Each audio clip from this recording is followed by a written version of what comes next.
في بريطانيا ممنوع لمس الملك إلا إذا هو بادر بالسلام على أحد الأشخاص، ولكن ما فعله دونالد ترامب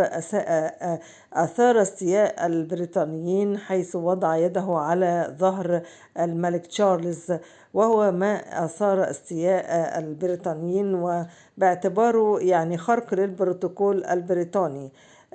البروتوكول الملكي قصدي. يعني بعد هذه يعني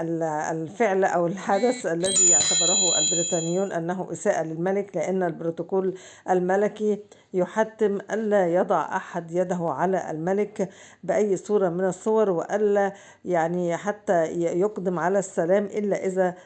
أذن الملك بذلك. تلك هي ربما يعني مخالفة للبروتوكول الملكي الذي فعله الرئيس دونالد ترامب خلال زيارته لبريطانيا، ولكن ربما شيء بسيط إزاء مباحثات بين الجانبين، وهو ما سنراه.